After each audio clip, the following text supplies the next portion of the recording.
Beauté, moi c'est Soraya, bienvenue sur ma chaîne. Ici je vous emmène dans des voyages littéraires à travers tout le continent africain. Donc nous allons découvrir l'histoire, la vie des pays africains à travers leurs œuvres littéraires.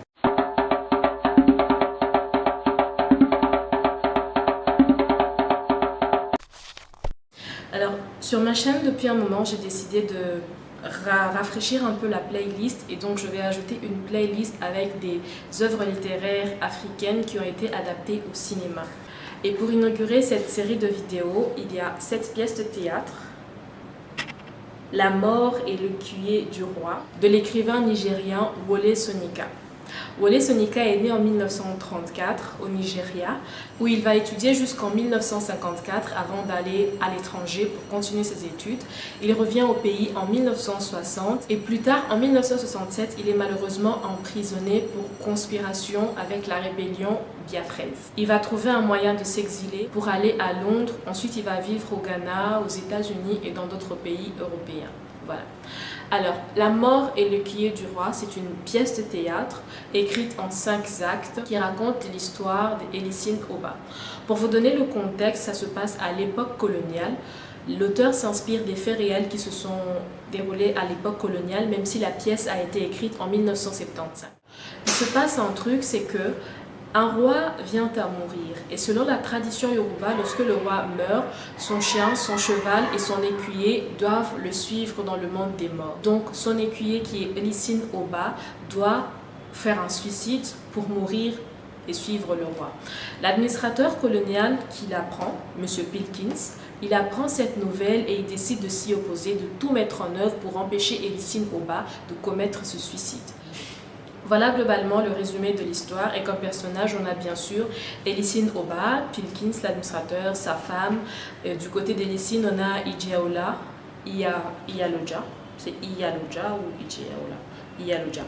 On a Iyaloja, une femme qui est très présente, une femme qui va au marché, qui est très présente, qui prend souvent la parole. Il y a le griot.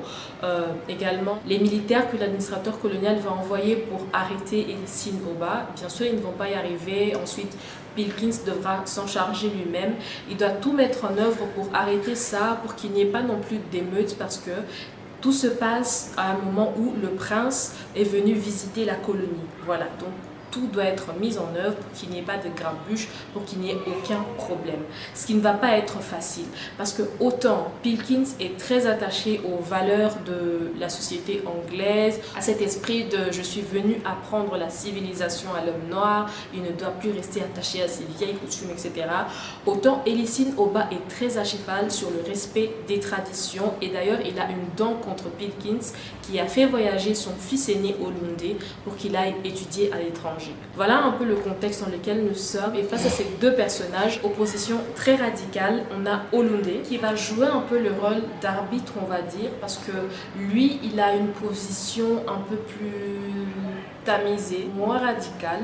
Il essaye d'expliquer aux Blancs la tradition des Noirs, pourquoi ils font ça, mais en choisissant bien les mots. C'est quelqu'un, comme le dit d'ailleurs l'un des personnages, Jane, la femme de l'administrateur colonial, il a appris à argumenter en fait, et il pose les bons arguments pour essayer d'expliquer la tradition aux Européens, pour essayer d'expliquer pourquoi ils font ça. C'est l'exemple type de l'intellectuel africain constamment tiraillé entre tradition et modernité, parce que Elisine Oba n'a pas à choisir, son choix est clair, il a choisi. Pour l'administrateur colonial, M. Pilkins, voilà, il est venu pour enseigner la civilisation, asseoir la civilisation. Tout est clair pour lui. Il y a juste Olundé qui est très tiraillé et qui fait des analyses vraiment très intéressantes. C'est le personnage que j'ai trouvé le plus intéressant de la pièce de théâtre. Voilà. Alors, autant la pièce de théâtre n'est pas intéressante pour moi, autant il y avait des images, j'essayais de m'imaginer les scènes, etc. Autant le film l'a été beaucoup moins, malheureusement. Avant de vous expliquer le film, de vous parler des bons et des mauvais points, la pièce de théâtre, je l'ai lue en un après-midi, ça se lit très vite et ça m'a donné même envie de découvrir d'autres pièces de théâtre écrites par cet auteur. Vous savez que j'ai du mal à lire les pièces de théâtre, je m'y habitue petit à petit et je pense que vu la plume de cet auteur, ce serait intéressant en fait. C'est un bon moyen de me réconcilier. Je n'étais pas en guerre forcément avec les pièces de théâtre, mais de m'y habituer petit à petit. Je pense que ce sera intéressant. Voilà. Alors, venons-en au film. Le film est sur Netflix, je l'ai regardé sur Netflix et il a été adapté au cinéma par le réalisateur Biye Ndele. J'espère que je n'écorche pas son nom, je vous l'écrirai là.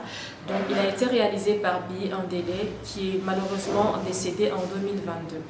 Alors, ce que j'ai aimé avec le film, c'est qu'il a essayé de rester le plus fidèle possible, surtout dans les dialogues. En tout cas, dans les dialogues, puisque j'ai regardé le film immédiatement après avoir lu le livre, et dans les dialogues, tu avais l'impression en fait que il a juste pris ce qui est écrit et il a mis ça sur son scénario, il a donné aux acteurs, et voilà. J'avais parfois l'impression de regarder une représentation de pièce théâtrale carrément. Le film était vraiment bien côté dialogue, mais les scènes, il y a des scènes qui ont été enlevées déjà. Des scènes qui, je me dis, bon, ils ont dû l'enlever parce que ça faisait trop long, je comprends, mais il y a des scènes qui, je pense, étaient très importantes, mais qui ont été enlevées. Il y a une scène, par exemple, où M. Pilkins, l'administrateur colonial, envoie les militaires pour arrêter Elisine Oba dans ce qu'il va faire dans ce suicide. Mais il n'y arrive pas parce qu'il se retrouve face aux femmes qui font barrière et qui les attaquent. Après, les femmes viennent les jeunes filles. Si les femmes le font en langue locale, les jeunes filles, elles, viennent par la langue du colonisateur. Elles défendent des traditions dans la langue de l'oppresseur. Voilà, c'est à peu près ça. Donc, j'ai trouvé cette scène intéressante. Je ne sais pas pourquoi elle a été retirée du film. Mais dans le film, il y a aussi une petite scène qui a été ajoutée. Je ne comprends pas pourquoi, mais je pense que ça... peut-être que le réalisateur s'est dit que l'auteur avait omis ça. En fait, Olunde était allé étudier à l'étranger et la première fois qu'on le voit entrer en scène, c'est quand il va voir la femme de l'administrateur Pilkins, Jane. Donc la première fois qu'on voit Olunde parler, c'est quand il va voir Jane. Mais dans le film, en fait, Olunde commence par aller voir les siens d'abord. Il revient d'un long voyage, il va d'abord vers les siens avant d'aller voir les blancs. Je ne sais pas s'il y a une signification derrière ça, mais je pense que au début quand j'ai vu ça, je me suis dit ah mais ça c'était pas dans les livres, pourquoi il n'est pas resté fidèle à la pièce de théâtre. Mais je me suis dit que peut-être ça a ajouté plus de sens en fait, parce que c'est normalement ce qui se passe quand on fait un long voyage, on revient, on va d'abord voir les siens, on ne va pas voir les blancs, même si ce sont eux qui lui ont permis de partir. Par là j'ai aussi compris que le réalisateur essaie de faire comprendre déjà aux spectateurs que nous sommes, aux spectateurs du film, que Olunde, bien qu'il soit parti à l'étranger, n'avait pas coupé le cordon ombilical, ne s'était pas totalement détaché des siens, et il commence par les voir eux, parce que eux comptent pour lui. Voilà. Autre chose qui m'a plutôt déplu, c'est que les acteurs n'affichaient pas beaucoup d'émotions. Enfin, quand je lis les dialogues dans la pièce de théâtre, je m'imagine certaines émotions que les personnages sont en train d'afficher. Et dans les films, je ne voyais pas ça. Le jeu d'acteur, il était un tout petit peu fade par moment. Autant Olunde, il était... Donc on va dire que dans le film, c'est seulement Olunde qui a été le plus vrai. Le personnage, donc le Olunde que je m'imaginais et le Olunde du film, on peut dire qu'ils sont assez proches. Mais Elisine Oba, je veux dire que lui aussi il est très proche, très exubérant, très théâtral, voilà.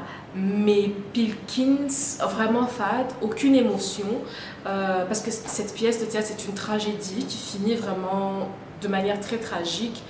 Et face à cette fin tragique, il y avait zéro émotion. Tu avais l'impression que les acteurs, vraiment le jeu d'acteur à la fin, face à une tragédie qui se passe, ils n'étaient pas dans le truc, voilà, malheureusement.